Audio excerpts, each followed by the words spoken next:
chemical reactions, redox in particular. We're going to spend a little bit of time going over redox and helping you feel better about that, and then we'll go to chapter 6. So I'm going to remind you of the rules for redox reactions before we practice these. Here are the rules right here. We have to be good at assigning what we call oxidation numbers to elements in a redox reaction. And then we have to see how the oxidation numbers change, because if you remember, tracking the redox is we're looking at the change, and this is something we already figured out, in charge. And remember I said oxidation numbers are not exactly the same as charges, but they're very similar. So let's read these rules. An atom in its elemental state, we will always give it an oxidation number of 0. If something, a monatomic ion will have an oxidation number equal to its charge, so it's very similar, it'll be the same. In a compound, an atom usually has the same oxidation number it would have if it were an ion. So 2 and 3 are very similar in what they're saying. And then the sum of oxidation numbers in a compound should add up to 0. That's going to help us figure out or deduce the oxidation number for some elements that don't seem very straightforward. So I'm going to leave these rules visible. Let's look at this first one. We have this one right here. Si is silicon and chlorine, Cl2. They come together and they make silicon tetrachloride. Okay. And we need to assign oxidation numbers here. So let's just start with silicon.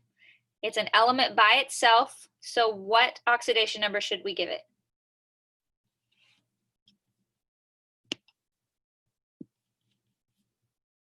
Oh, I need to scroll down. Thank you, Ashlyn. 0.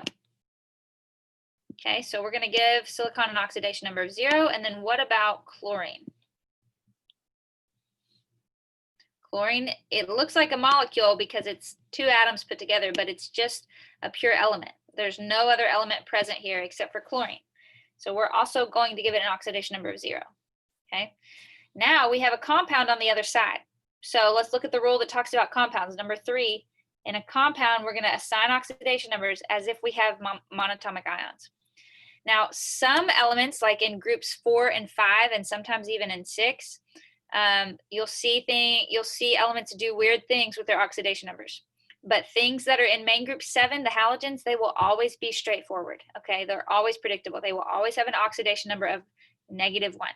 Okay, so let's assign the oxidation number for chlorine first, since we know it's always going to be a -1. And then we'll figure out what silicon is doing. Okay. And in fact, you always put the element with the positive oxidation number first, and you put the element with the negative oxidation number second. Okay. So here in silicon tetrachloride, we have 4 chlorine atoms, and they each carry a -1. So total, that adds up. We multiply this by 4 because I have 4 chlorine atoms, or chlorine anions technically. That adds up to -4. And because rule number 4 says the sum of my oxidation numbers have to be 0, this is a neutral compound.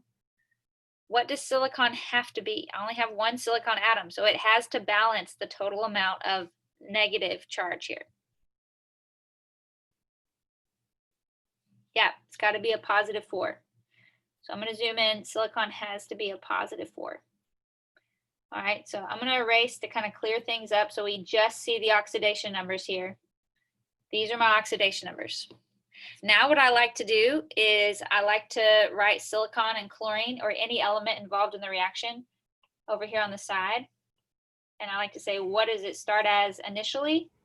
And what does it end as? And how is it changing? So initially, silicon is 0. Chlorine is 0. What do they become? Silicon becomes a +4 and chlorine becomes a -1. So then you have to ask yourself, what is being oxidized and what is being reduced? Let's remind ourselves of the definition of oxidation and reduction. Right up here, we said oxidation is the loss of 1 or more electrons. And when you're losing electrons, what happens to your oxidation number? Does it increase or decrease? It increases. So here, the oxidation number will increase. And when you're reduced, you are gaining electrons, so your oxidation number will decrease. okay? So keep those in mind. And remember oil rig. We talked about oil rig to help us keep those processes straight. So let's go back down and look at silicon and chlorine. Silicon is increasing, so is it oxidized or reduced? Oxidized. Yes, oxidized. Okay, so that means chlorine is decreasing and it is therefore reduced. I'll say this again a little bit when we get to the slide, but you're always going to have them in tandem. You'll never have two things that are oxidized or both things being reduced. You'll have one element oxidized, the other element is reduced. If one element is giving away electrons, we don't just give those away into space. Another element is picking them up, okay? All right, let's look at the second one, and then I'm going to have you do this third one down here. I'm going to have you attempt that kind of on your own. So chlorine, over here, starting with our first reactant, what oxidation number should I give chlorine? Aubrey says 0, Dallas says 0. I agree. It's by itself, so that's rule number 1. We give something by itself in its elemental state, oxidation number 0. Okay, what about sodium? We've got a compound, sodium bromide. What oxidation number should I give sodium?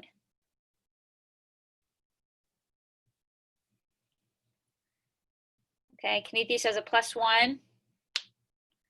Okay, I agree. You're going to give it the oxidation number it would have if it were a monatomic ion. So what type of ion does sodium make? It always makes a +1 cation. So sodium should be a +1. Okay, what about bromine? Bromine's main group 7. All the halogens are always very straightforward, very predictable. They always form an ion that's a -1 charge. So we should give bromine a -1. And does this right here, do these give us a neutral compound? -1 and +1? Yes, they do. Okay, now on the product side, what oxidation number should we give bromine? Jayla says 0. Hannah, did you say 1? 0, 0. It should be 0. Okay, it's by itself. It's an element by itself.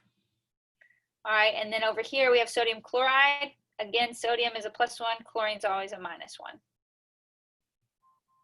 So I'm not understanding what the difference is when an element is by itself and when it's monatomic.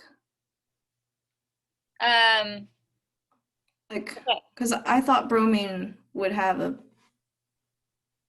-1. Right here? Yes. Okay, so if you saw, we don't ever really write ions by themselves, right? Ions are always in a compound. So when we say give it the same oxidation number as if it were a monatomic ion, that is when it carries a charge. Now here, bromine is neutral. It is written as Br2, and this 2 is written because bromine is a diatomic molecule. And in nature, how it naturally exists is 2 atoms bonded together. That's what we said a diatomic molecule was. However, this is not a compound, right? A compound is when you have more than one element combined together. Okay, there you can have ions, or if it's a covalently bonded molecule, you have things sharing electrons. Okay, that's a compound, and we're going to use the rules, rule number 3, for assigning oxidation numbers for any elements that are involved in a compound. But we're going to use rule number 1 on bromine here because it's not a compound. Okay, and we don't even use rule number 2, a monatomic ion, because it's not a compound. Okay, so rule number 1 applies here because bromine is an element by itself. But when you use rule number 2, assigning an oxidation number as if it were a monatomic ion, that is when it is in a compound. Okay. Oh, okay. Does that help? Yes. Okay. All right. So we have all the oxidation numbers assigned. These are great questions, guys. I expect questions because these are not easy. They're very involved. All right, so now let's see what's changing. So I have chlorine, I have sodium, and I have bromine. Initially, chlorine starts out as 0. Initially, sodium is +1. Initially, bromine is -1. Chlorine becomes what? Over here, chlorine becomes a -1. What happens to sodium? No change, right? It's a +1 the whole time. So guess what? It's not oxidized or reduced, so we don't have to label it. If something's not changing, you don't even have to assign oxidation numbers to it, okay? Bromine is a -1, but on the product side, it's a 0. So now what is increasing, what is decreasing, what's being oxidized, what's being reduced? Let's look at chlorine. Chlorine goes from 0 to -1. Is that increasing or decreasing? Decreasing, so it is being reduced. Yes. Bromine is going from -1 to 0. That is towards the positive direction. It's increasing, so that means it's oxidized. Okay, is this helping? Is this helping to clarify some of this stuff? Okay. All right, I'm gonna launch a poll for this next one. Take your time. I want you to do the same stuff. I think this next one is a little more tricky than the two we just did, okay? Take your time, assign your oxidation numbers. I'm gonna launch the poll. I want you to put your answer in on the poll when you get it done.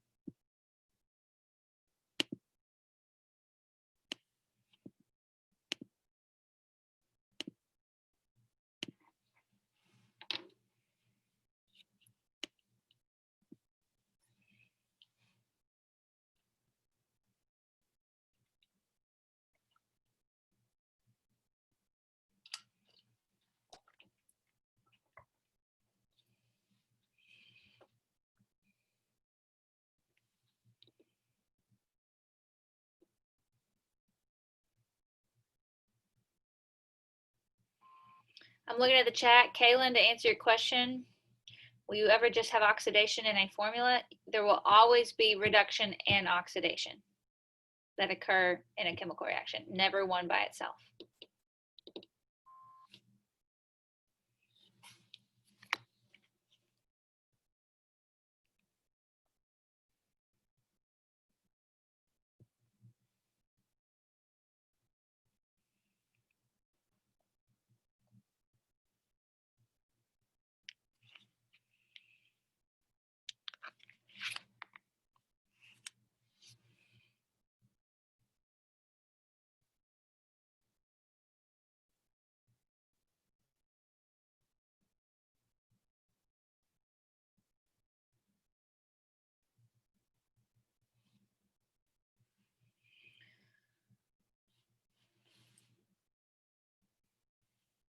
If you need a periodic table, grab one. SB is antimony. I think that's in main group 5, I think.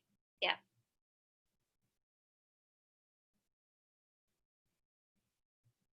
Okay, only 50%, less than 50% have voted so far. We'll give it another minute. We're going to go over it as well. So.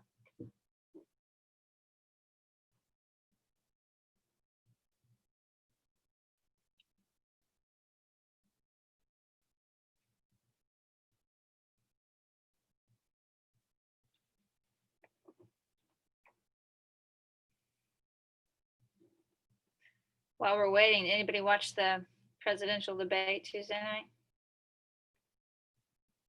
Some of you are like, no, didn't even want to waste my time. Bailey did. I did. That was hilarious. Yeah, type in your best adjective. He brought he brought football back. Man, if he did anything in his total administration, he brought football back. Oh, bless. That was something. We'll put it that way.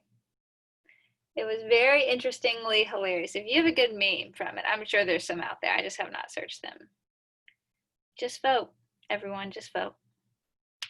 All right, it's been like 3 minutes. Let's go back to redox. Although I have much more I could say about the presidential debate. I know we all want to hear it. Okay, 30%, or sorry, 67% said antimony's oxidized and chlorine is reduced. 33% said otherwise. So this is interesting. Let's look at it. I'm going to leave the poll up for just a minute so we can still see the answers. All right, here's what I noticed. Here's what jumps out to me. Chlorine right here is by itself. So we're going to give it an oxidation number of 0. Okay, but I also, guess what, have some chlorine atoms over here. So this is why this one seems kind of tricky. You have chlorine atoms doing two different things. All right, let's go ahead and give these chlorine atoms an oxidation number. If they're in a compound, you give it the same oxidation number as if it's an ion, and chlorine is always a -1. Okay, so what is SB? What is antimony? What oxidation number do we give it? -3. -3? Yes. No, +3. +3? Yes, +3. We always write the one with the positive oxidation number first because these have to add up to 0. And if we have 3 chlorines and they're all -1, -1 times 3 gives us -3. So this is chlorine, by the way. Antimony, we just have 1, so it's got to be a +3. Okay, so that is +3. Whoops, what am I writing? I don't know what I'm writing. And that adds up to 0. So antimony here is a +3. Okay, so if you got that far, you're doing good. So we've assigned oxidation numbers. On the reactant side, let's look at the product side. We have antimony and chlorine. All the chlorines this time are in a compound. So now all the chlorines are the same. They're -1. Okay, and then antimony, what is antimony on this side?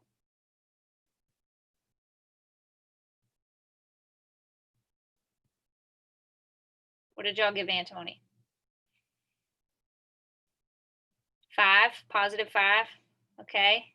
Anybody give antimony something different? +5 across the board. We have 5 -1s, so that adds up to -5. So antimony has to be +5. Remember, because things have to add up to 0. That's what rule number 4 says up here. Okay, in a neutral compound, the sum of the oxidation numbers is 0. That is how we determine antimony. Okay, you have 5 chlorines and each one's a -1, so that adds up to -5. Well, I only have 1 antimony, so it has to balance that. It's got to be a +5. So now let's see, we have antimony is going from a +3 on the reactant side to a +5 on the product side. So it's increasing. And remember, if something, their oxidation number is increasing, is it oxidized or reduced? Oxidized. Okay. Chlorine, well, we have chlorine doing two different things.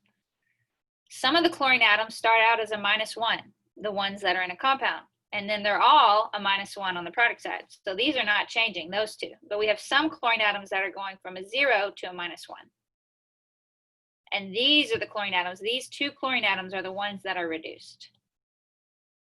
They're going from 0 to -1. Their oxidation number is decreasing. Okay, so the majority here got it right, but I just wanted to clarify that because several people chose the opposite. Questions? Does this help? Antimony, I don't understand how you knew what the charge was on it, because you did the chlorine first and then you just knew what the charge was for antimony. On the reactant side or the product side, or both? The reactant side. Right here? Yes. So we said we have 3 chlorine atoms in this compound, right? Right. And we know chlorine's always a -1. It's never going to be anything different. It's very predictable. All the halogens will always be a -1 when they're in a compound. Okay, so knowing that, because we can for sure say that, we always write the element with the positive oxidation number first. So we know antimony has to be a positive oxidation number. Okay, chlorine is the negative. So because it's -1 and I have 3 of them, I did -1 times 3. The amount of negative, quote, charge here, all my negative oxidation numbers add up to -3. And this is a neutral compound, okay? When you see a compound in a reaction, it's neutral. Okay. The only things that carry charges are ions, right? Okay. Compounds are always neutral. So because rule number 4 said the sum of oxidation numbers in a compound, they add up to 0, that is how I figured out antimony. I said whatever antimony is, I only have 1 of them, 1 atom, and whatever the oxidation number is for that, it has got to take this -3 and make it add up to 0. Okay. And then you did the same thing on the product side, right? Yeah. Same process. Okay. Yeah. Okay. Thank you. Now, somebody had a question that I answered from the lecture this morning. They stayed after and asked this, and this was, I thought, a great point. And I'll make it real quick because I want to get into chapter 6. But if you have, for example, here's one of the reactions on one of those PDFs I showed you earlier. it was Fe plus H2SO4. And on the product side, it was H2 plus FeSO4. So this is a single displacement reaction. Guess what? It's a redox. We were trying to go through and assign oxidation numbers to every element because that's typically what you do, right? But I'm going to give you a tip here. If you see a polyatomic ion on both sides of the equation, none of the oxidation numbers for that polyatomic ion are going to change. Okay? Sulfate, we know sulfate is always a -2. So none of the atoms that are involved in sulfate are changing oxidation numbers. And I have sulfate on both sides. So there's no sense in me, or sorry, negative, that should be negative. There's no sense in me trying to go through and put an oxidation number on sulfur or oxygen here. The only things that are changing is the iron, Fe, and the hydrogen. Okay, so that's a tip. Don't waste your time trying to figure out, because sometimes polyatomics, you get in there and it's really hard to figure out what's going on. So just assign oxidation numbers to the things that you can tell are changing, okay? And that's even what we did up here. Like we crossed out sodium because we saw it was a +1 on both sides. So that's like a little quick tip trick. Okay, the rest of this, I want to get into this really quick. I wanted to fill out the blanks here. I'm going to erase these so I can write them in with you. I mentioned this, concluding remarks about redox. Oxidation, reduction, they always happen together. You'll never have one without the other. Okay, they occur in tandem. They have to. So that's what point number 2 is saying. When one substance loses electrons, another substance is gaining. All right. Now here, let me just tell you, I don't write the mail. I just deliver it. So this is one of the confusing parts about chemistry. But it says the substance that is oxidized, meaning it gave away electrons. Okay, gives up an electron. It's causing something else to be reduced, right? So guess what we call it? We call it the reducing agent. So there was a question on your chapter 5 homework about oxidizing reducing agent. So the thing that's oxidized is the reducing agent. It causes reduction for something else. And I know that seems backwards, but that is the way it is. The substance that is reduced, meaning it gained those electrons and it caused something else to be oxidized, we call it the oxidizing agent.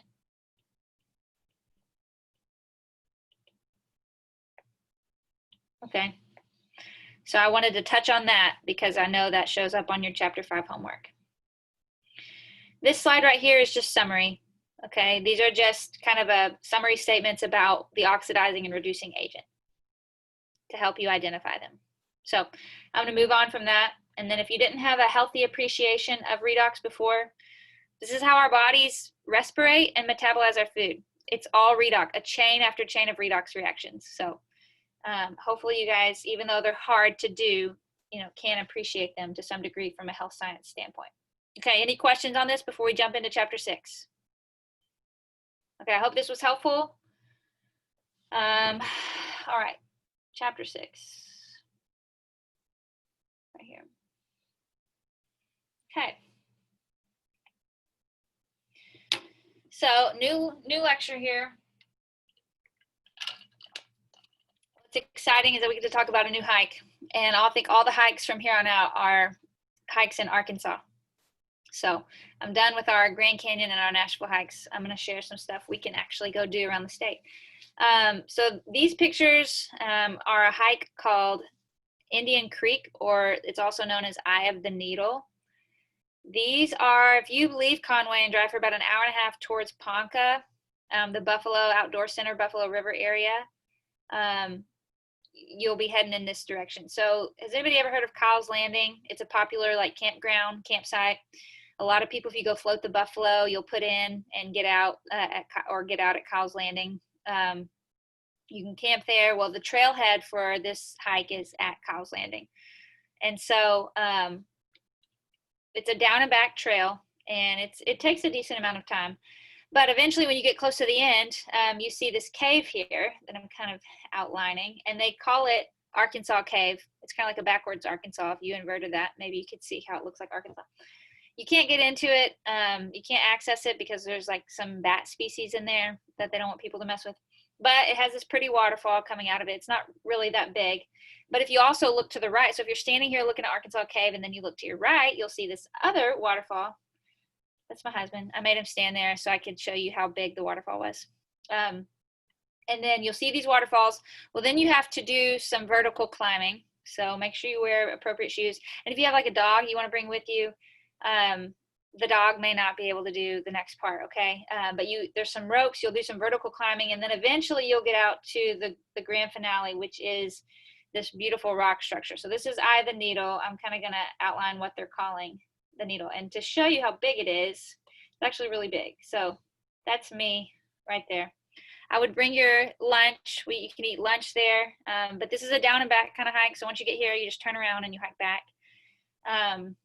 Somebody from the morning lectures, they live really close to Kyle's Landing. And I'll say this as well.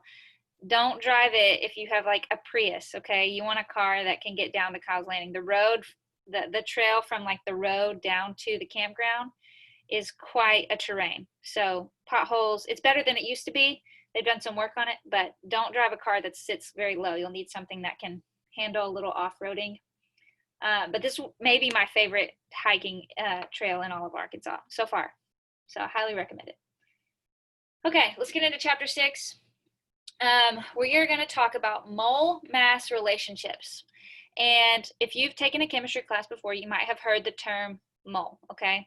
So you might know what that is. This will be a good refresher. Avogadro's number, we're going to get into that today. And we're going to learn how we can use a mole and the understanding of a mole as a conversion factor, okay, to convert from number of molecules to mass and things like that. Now, to intro this, this is really useful. Why is this useful in health sciences? Why do we care about this at all? Well, I'm gonna talk about this. So I love to talk about food any chance I get. We know that like the FDA, the CDC, there's all kind of recommendations for what our bodies need every day, right? Recommended amount of sugar, recommended amount of water, recommended amount of nutrients. And I've shown 3 nutrients right here. So for example, iodine. We need a certain amount of iodine every day. Look at this. You guys know what that unit is now, okay? Micrograms per day. Men and women need about 150 micrograms of iodine. Now, if you have a deficiency in iodine over time, what could happen? Anybody know? Iodine is important for, we actually talked about iodine when we talked about isotopes. Death. Well, I hope you don't fall out and die. It's important for your thyroid, okay? So you can run into thyroid issues if you have deficiency in iodine. So almonds is a good source. I love to snack on almonds. I know that sounds like a very adult thing to say, maybe. But anyways, those are a good source of iodine, in case you're wondering. Vitamin C, okay, we know we need a certain amount of vitamin C every day. Men need about 90 milligrams a day. Women need about 75 milligrams. You typically would think that you get vitamin C from like citrus fruits and stuff, right? And you do. But broccoli is actually a really great source. Funny story about broccoli. I would have never thought that my 2-year-old would want to finish all her broccoli before she finished, like, I mean, I could have steak on her plate or like grilled chicken. And she would be like, Mom, can I have some more broccoli? And of course I tell her yes, okay? So the Lord knew I needed a kid that would eat her vegetables. So we need a certain amount of vitamin C. And then iron, we also need a certain amount of iron, okay? Men need about 17 milligrams a day, women a little less than that. What happens if we don't get enough iron? If you have an iron deficiency, you could become what? You dietetics people, I'm appealing to you. Thank you, Courtney. Thank you, Brendan. Anemic, Dallas. So you can become anemic. So we need these things. Now the question is, you have to beg the question, how in the world did we come up with these levels? How do we know this? All right. And in fact, we know quite a bit. We know when you're a kid how much you should have. And we know as your body grows and how much that changes by. Well, what happens and how we came up with these is the use of the mole, okay? And the mole to mass relationships. This is how we took, because our body doesn't see milligrams, right? All these units that we have, our body doesn't read that. Our body sees and processes molecules. Our body sees molecules and it puts molecules into reactions, and that's what happens. But it doesn't see, oh, we took in 10 milligrams of sodium today or whatever. However, we don't we don't think in terms of molecules, okay? Everything we do, we buy, we sell, we cook, we work, we do research and medicine with mass or weights, okay? Different units of mass. So for example, if I go to the store and I'm gonna buy anything, I have a bag of sugar here, but it goes for anything. Canned items, bags of rice, we sell eggs by the dozen, okay? If you look at this bag of sugar, it tells you this is a 10-pound bag of sugar. It doesn't tell you it's got a billion molecules of sugar in it, right? Same idea, I just have a bottle of ethyl chloride. This is actually a topical anesthetic, so you sports medicine people, it tells you, it's kind of pixelated and blurry, it's 3.5 fluid ounces, okay? Ounces is a unit of mass.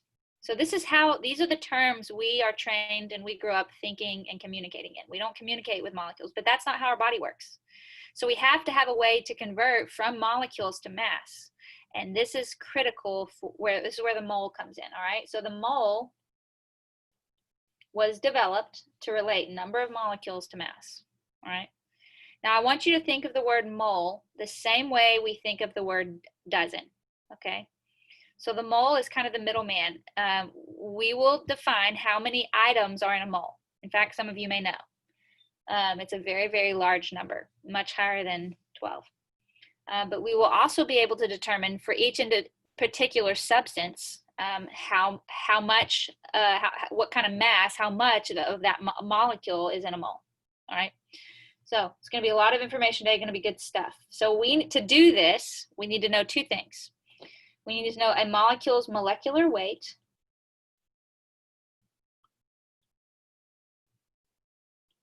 okay? How much does one molecule weigh?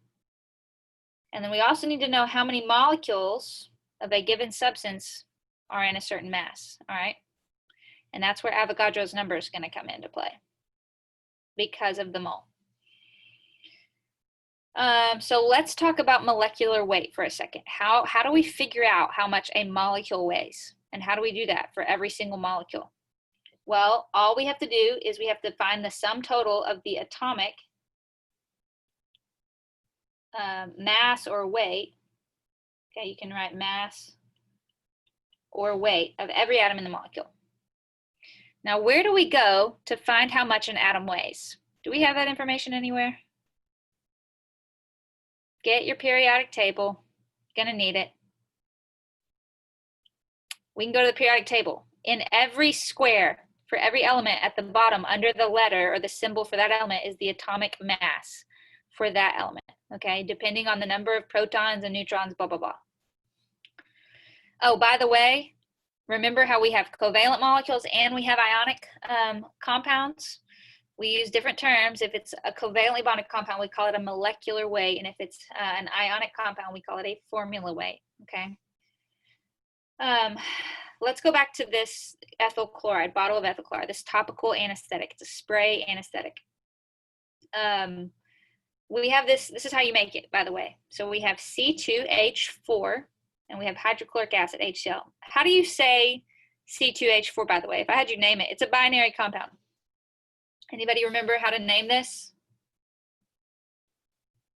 C2H4, how would you name that? I'm quizzing you.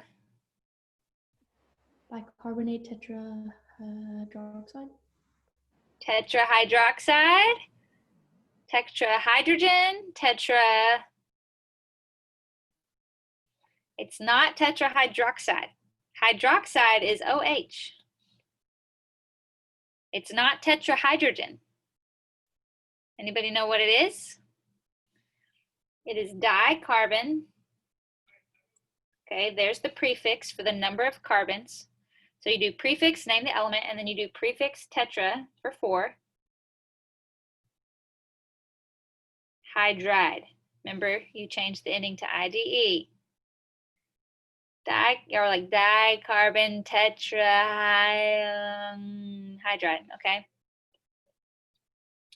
Don't forget how to do that. We'll review. That's some of the stuff we'll review all this next week. Okay, what we're going to do is we're going to take each compound here, and we are going to calculate the molecular weight of each individual molecule, okay, just for good practice. You will have to do this on the exam, And I consider this will be one of the more simple things from chapter 6 that we do, okay? So how do we calculate the molecular weight, MW? So let's do it for dicarbon tetrahydride. So I'm first going to say, well, I have what elements? I have carbon and I have hydrogen. Also grab your calculators for me. I'm going to need your help. Well, how many carbons do I have and how many hydrogens do I have? I have 2 carbons, I have 4 hydrogens. Now let's go to the periodic table and let's find the atomic mass for each of these elements, because we're going to multiply it by the number of that element we have. So I have 2 carbons and each carbon weighs, anybody know? 12.011. Thank you, 12.011. And this is AMUs. You guys remember units of AMU, atomic mass units? That is how we measure. That's the unit we use for atomic mass. So that's carbon, and I think hydrogen was 1.0. 1. 1.01, 1.0. Let's use 1.008. And people were asking how many decimals, blah, blah, blah. At least give me 2 or 3 decimals, okay? Don't say it's 12 and 1. This is AMUs. All right, so now let's do this math.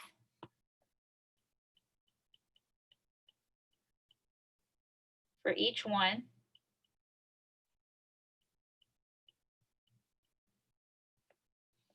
And then you're going to add these up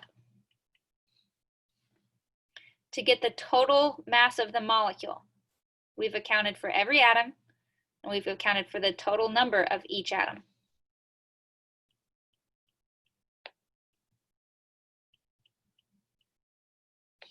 Okay, so we just calculated the molecular weight of dicarbon tetrahydride. It's 28.054 AMUs. Let's do it for HCl. This one's pretty simple. Hydrogen, I just have 1. Chlorine, I just have 1. We know the mass of hydrogen. What is it for chlorine? Anybody want to type it in or share it?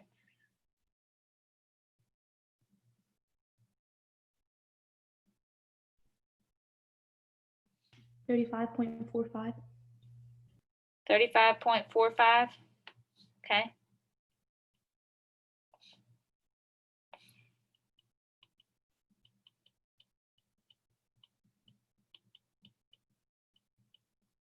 So then we'll multiply this out and add it up.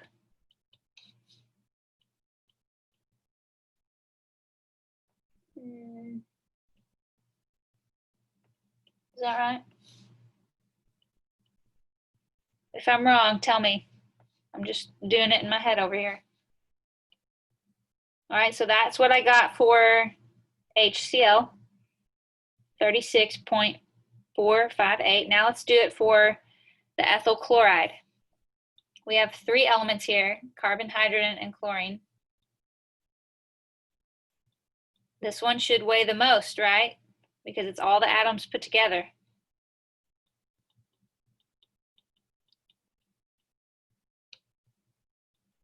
I have 5 hydrogens, so 5 times 1.008 AMUs. And I have 1 chlorine. That one weighs 35.45 AMUs. So now you multiply all this and we'll add it all up.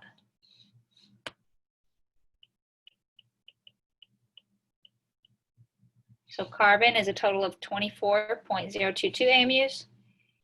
Hydrogen is 5.040 AMUs. Chlorine is 35.45 AMUs.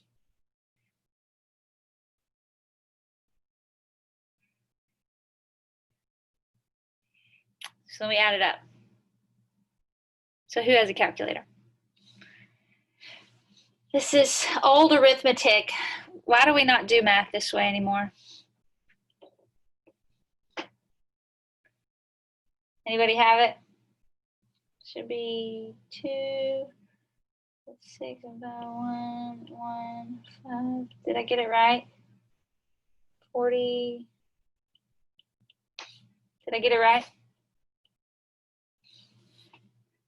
Okay, Dakota got 64.512. Okay, that's what I got, Dakota. That's what I got, Morgan. Connor.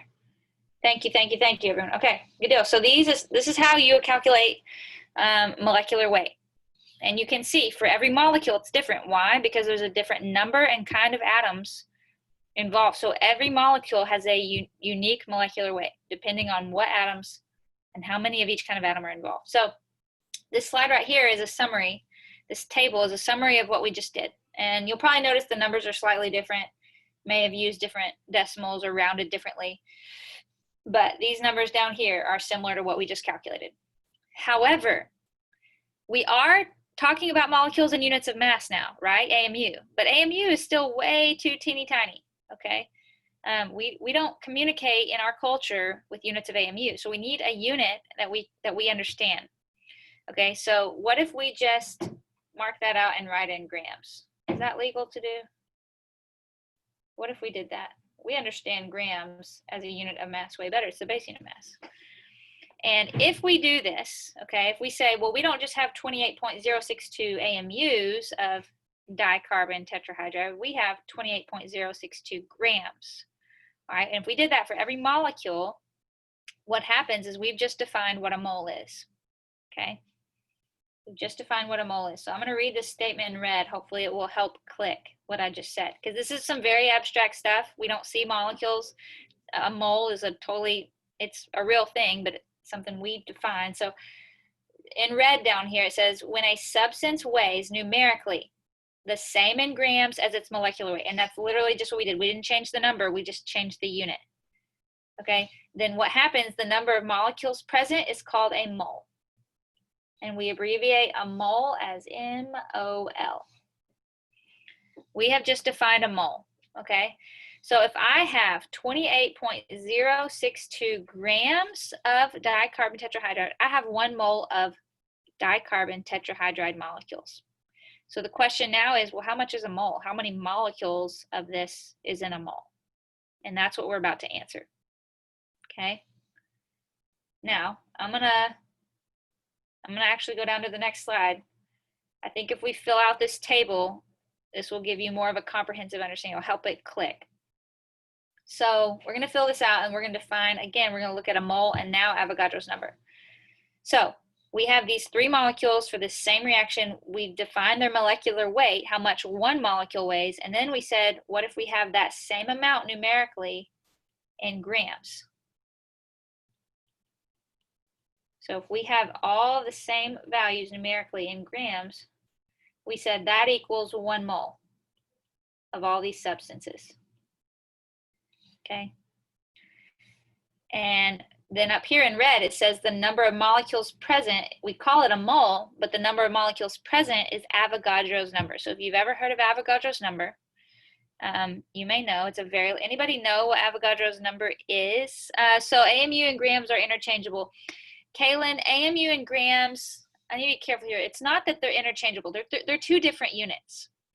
But if we say that, if we scale up the amount we have of each of these molecules, and we say, well, what if I don't just have 28.062 AMUs? What if I have 28.062 grams? How many molecules is that?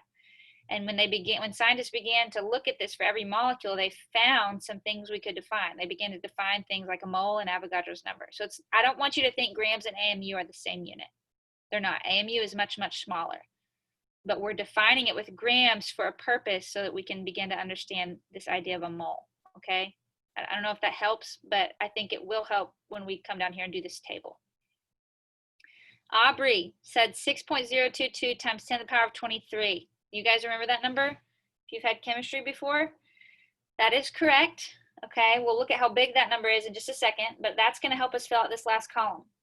So if we have the molecular weight in grams for each of these substances, we say that's 1 mole of that substance. And then we also say that's this many molecules. It's 6.022 times 10 to the 23.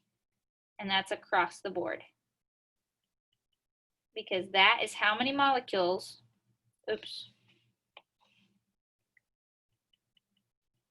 that's how many molecules, that's how many atoms, that's how many items are in a mole. So earlier when I said I want you to think of the word mole the way you do the word a dozen, if I say the word dozen, we all know I'm indicating the number 12. 12 whatever, 12 eggs, 12 people, 12 whatever, okay? That's what a dozen stands for. Well, Avogadro's number stands for this many items, 6.022 times 10 to the 23. Eggs, people, whatever, okay? That many items, that many atoms, that many molecules are in a mole.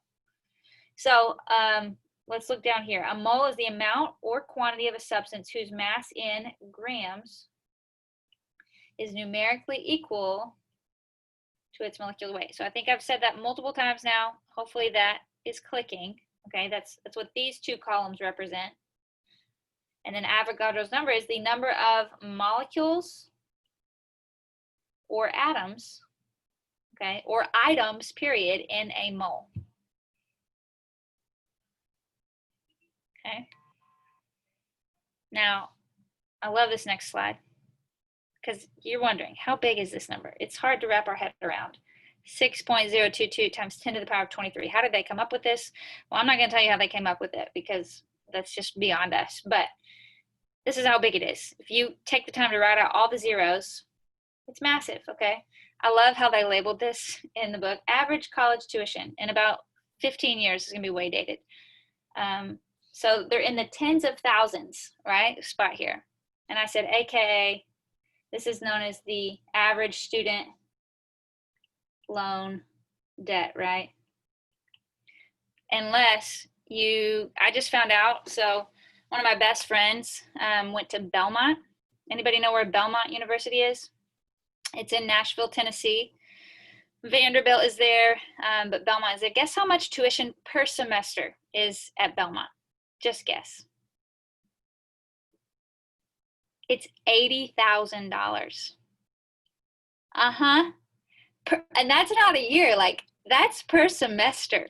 I just made you feel real good about coming to UCA. Oh no. Oh no, ma'am. Wow, I love UCA more and more. That's nuts, okay? By the time you finish your undergrad degree, that's a $500,000 education. You better be the next like rocket scientist in NASA or president of our country if you're paying that much for your undergrad. Okay, so that's not that much. And I thought I was, yeah, for real. Well, if you go to their campus though, you'll see why it costs 80 grand. Their buildings look like you're in like Washington, DC. They're like all marble. It's nuts. Like that is why it costs 80 grand. I don't know if it's the quality of education or just they want these massive, beautiful buildings. Anyways, moving on. But Avogadro's number is bigger than that, right? Avogadro's number, here's the population of the earth. Here's the billions place. That looks teeny tiny on this number, right? And then you have trillions. I don't even know what's beyond a trillion. Does anybody know? A gagillion. You could make up all the numbers you used to say as a kid. I think right here in this place, this was the global number of eye rolls from the presidential debate. Okay, it probably fits right there. So Avogadro's number is even bigger than that, in case you're wondering. So it's huge. All right, back to the real stuff, you guys. All right, so we said mole. A mole relates number of items, number of molecules, number of atoms to mass, okay? So what we're about to do is you're going to use a mole as a conversion factor, okay? And so this is the same table we had up prior, and we are going to define this term, molar mass, all right? So how much does the mass of a substance weigh? How much does 1 mole of a substance weigh, essentially? It's a relationship between moles and mass, okay? That sounds redundant. It's the same idea here when we use density to say density relates mass and volume. A mole relates moles and mass. The molar mass is a relationship between moles and mass. Okay, I feel like I keep saying the same thing. So we are going to use molar mass as a conversion factor between mass and number of moles. So for any substance, let's just look at C2H4. We said its mass in grams is 28.062 grams, and we said that's 1 mole. What the molar mass is just this taking those 2 units and it's smushing them together. It's saying if we have C2H4 the molar mass is 28.062 grams per mole.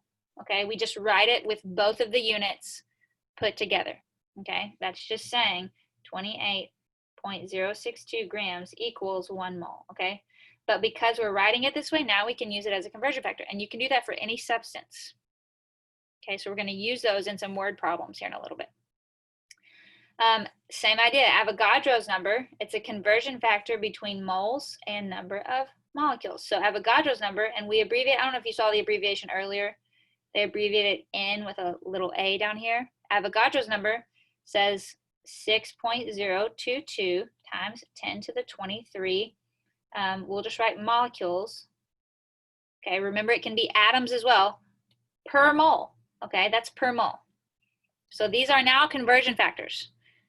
And notice both of them are related to the mole. So the mole is always your middleman. If you're going to convert from, like if I tell you I have 50 grams of carbon and I want to know how many carbon atoms are in 50 grams, you always are going to convert to the mole first and then to grams or number of molecules. You can never directly convert from a number of atoms or number of molecules to mass. You're always going to convert to mole, and they're both related to the mole, so we can do that. I'm getting some confused looks here, and that's okay. We're actually going to work out several practice problems to start to see how you piece these things together. So let's look at this first question.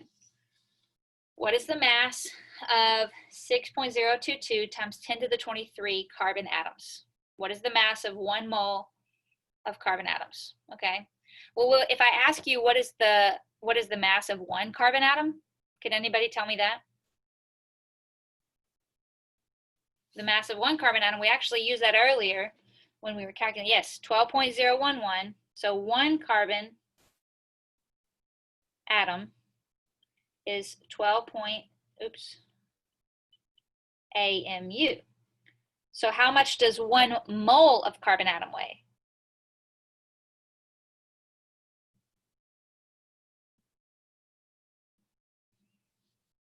What is the mass? So we're asking for units here. Well, remember earlier, if we have that number in AMUs, if we just put it in grams, that's equal to 1 mole. Okay, so if we just take this number, 12.011, and we say, well, we have that many grams of carbon, that is 1 mole of carbon atoms. Okay, remember, when you have the same number numerically as the atom or the molecule's weight in AMUs, that's a mole. Okay, and we know that 6.022 times 10 to the 23 carbon atoms, that is 1 mole. Okay, so we actually didn't have to do any math here. I just wanted to, again, try to connect the dots for you. We're going to do some math on this next problem, though. So grab your calculator if you have it. Let's read this problem. It says the chemical formula for aspirin. By the way, I feel like I'm moving kind of fast. Anybody have any questions about what we just talked about? I can slow down. Maybe you're like, I'm still confused. I don't know what questions to ask. Is that anybody? Okay. All right, let's look at this one. Maybe it'll help. The chemical formula for aspirin is C9H8O4. How many molecules are in 25 milligrams of aspirin? So they give us a mass, 25 milligrams. And we want to know how many molecules of aspirin are in that amount in grams. So what we're going to do, I'm going to draw a little diagram for you. We're going to start out with mass of, I'm going to abbreviate aspirin with a capital A, mass of aspirin. I better say that slowly and carefully, to moles. This is how we're going to convert moles of aspirin. And then we're going to convert to number of molecules. Okay, this is a little diagram. Now to go from mass to moles, what do we need?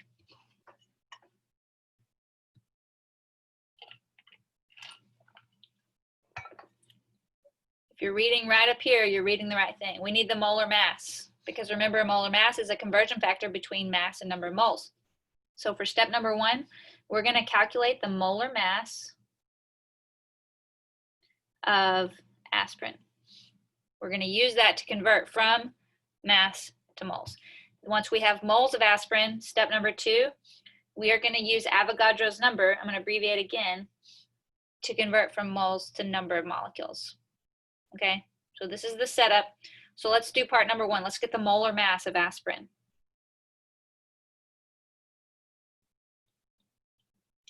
So we need the formula right there, C9H8O4. We're going to do exactly what we did earlier with like the dicarbon tetrahydride and hydrochloric acid stuff. So we're going to say we have carbon, we have hydrogen, and we have oxygen. How many of each do we have? We have 9 carbon atoms, we have 8 hydrogen atoms, and we have 4 oxygen atoms. Now earlier when we did this, we were just calculating the mass for one individual molecule. But this time we are trying to calculate the mass for an entire mole. So it's the same steps, but instead of using units of AMUs, I'm going to use units of grams. Okay, but we're going to do the exact same steps. So I'm going to say 9 times 12.011, but this time I'm going to use units of grams because this is going to be on the scale of a mole. And again, for hydrogen, 8 times 1.008, that was the number from the periodic table. This time I'm going to use units of grams. Oxygen, anybody know the number on the periodic table for oxygen? 15.999. And I'm always going to use 16.0, okay, just to simplify. And it's okay for you to do that too. So now we're going to multiply all of this out. So someone do carbon, someone do hydrogen, someone do oxygen. Actually, oxygen is simple, 64.0. Hydrogen is simple too. 108.0, okay, thank you, Dakota.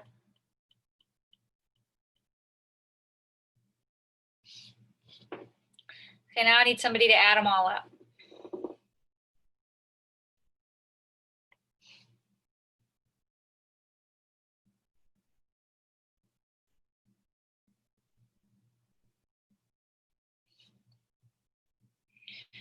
$180.163 is what everybody's saying. And I left myself a bunch of room, 180.163. And so what are the units here? This is a molar mass. So this is the amount of grams of aspirin in, I'm going to write actually per mole, okay? 180.163, this is grams in 1 mole. Grams of aspirin, and that equals 1 mole of aspirin. So we just calculated the molar mass of aspirin. Now, what our diagram says, we're going to take the mass that we're given, and we're going to convert to moles. So what mass were we given? 25 milligrams.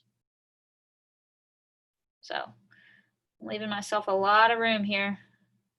I'm going to zoom in so I can write small. Start with the number given. So 25 milligrams. Now, the only issue is down here, our molar mass has units of grams, not milligrams. So we actually have one step we have to do before we can use the molar mass. We've got to convert milligrams to grams. But y'all know how to do that. Don't forget how to do that. 1,000 milligrams for every 1 gram, right? And milligrams cancel. Now I have units of grams. Now I can take this down here as a conversion factor and come plug it in. What this says is 180.163 grams of aspirin is in 1 mole of aspirin. 180.163 grams of aspirin equals 1 mole of aspirin. So remember, we are going from step number 1 to step number 2, and we're going to use the molar mass to convert here.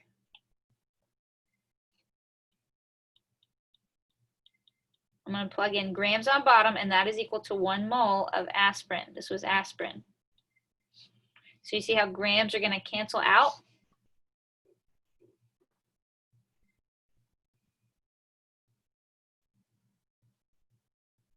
Okay, so we're almost there. We have one more step though, because the question says how many molecules. It doesn't want to know how many moles. So how do we convert from moles to number of molecules? Avogadro's number. That's right. I'm going to erase so we can read. It says Avogadro's number is a conversion factor between moles and number of molecules or atom. We know 1 mole represents 6.022 times 10 to the power 23 molecules, no matter what substance you're talking about, or atoms, no matter what substance you're talking about. So my last step is I'm going to say for every 1 mole of aspirin, there is 6.022 times 10 to the 23, and that is molecules. Sorry, I'm writing so small. Molecules of aspirin. So moles are going to cancel out. So here's our problem. We started right here.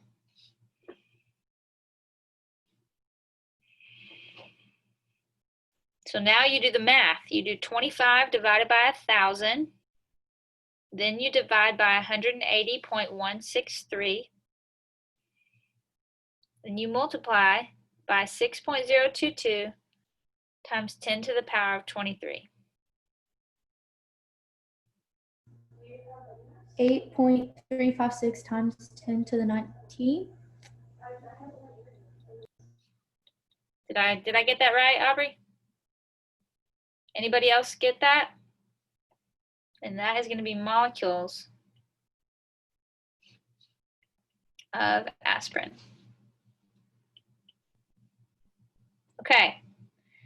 If you feel like, what did we just do? I am lost. I don't know. Hang in there. This should feel kind of like a new language here. These are new terms. This is new stuff. Practicing this is what's going to help. So we're actually going to just spend the rest of our time practicing this. So what we did is first I wrote out a diagram. What do I start with and what am I trying to finish with when it comes to the units? And then what steps am I going to take to get there? We calculated a molar mass. Then we plugged in our molar mass as a conversion. Then we used Avogadro's number as a conversion to get our answer. Now, does this answer make sense? If I have 25, picture a little 25 milligram tablet of aspirin, a very small one. How many molecules of aspirin is that? That should be a huge amount, right? That should be a lot of molecules of aspirin. We can't even see with our naked eye 1 molecule of aspirin. So a 25 milligram tablet should be an astronomical number of molecules. All right, questions? Y'all doing okay? Okay, all right. Let's look at another deep question of the universe. These are things you've always wanted to know, especially this next question. I know you've always, as you've taken notes throughout your primary and secondary education, you've always wondered, you've looked at your pencil many times and thought, man, when I write a period, I want to know how much does that period weigh in grams. You've always wondered that. We're about to find out. Barely visible pencil dot has 3 times 10 to the power of 17 atoms of carbon. What is the mass of the pencil dot in grams? I really need to rewrite these questions to make them more interesting. So we're going to start out. This time we're working the opposite direction. You see this? They give us the atoms, number of atoms, and now they want grams. That's the exact opposite of what we just did. We started out with a mass, milligrams, and we worked to number of molecules. Now we're starting out with number of atoms and we're working to mass. So we're going to do the same stuff, just in the opposite order. So we're going to start out with number of atoms. First, we're going to convert to moles, and this is of carbon. Then we're going to go to moles of carbon. Then we're going to go to grams of carbon. Okay, remember, moles is always the middleman. First you convert to moles, then to grams, if you're going from number of molecules to mass, or vice versa. So what are we going to need to do step 1?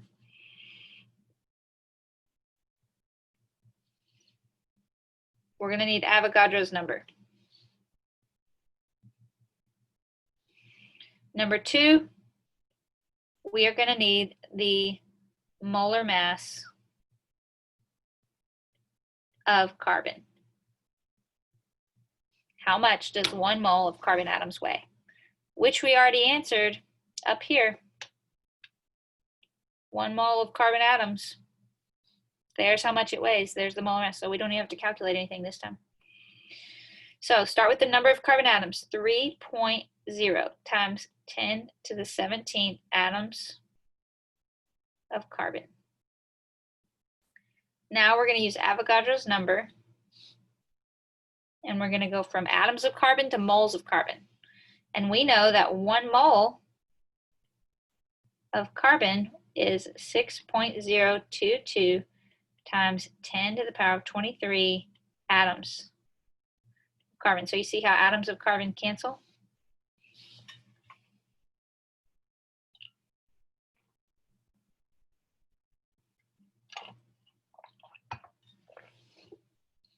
Okay, so we did step 1. We went from here to here. Now we have moles of carbon. Now let's use the molar mass of carbon and convert to grams. So for every 1 mole of carbon, remember we wrote it up here, it's boxed in, it's 12.011 grams.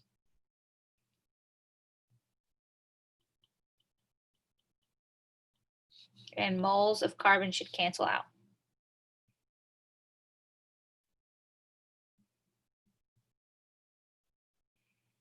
Okay, who's got an answer for me? And here's what I'll tell you, as you're doing these problems, make sure you put Avogadro's number in parentheses in your calculator or you will mess it up every time.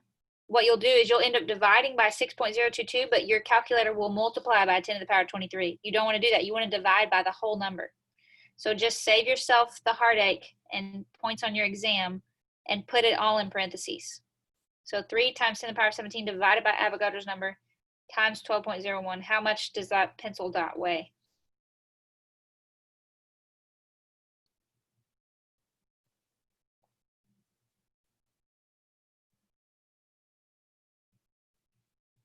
And here's where you can't use your cell phone calculator. It's very hard to do this on your cell phone calculator. You need a legit calculator.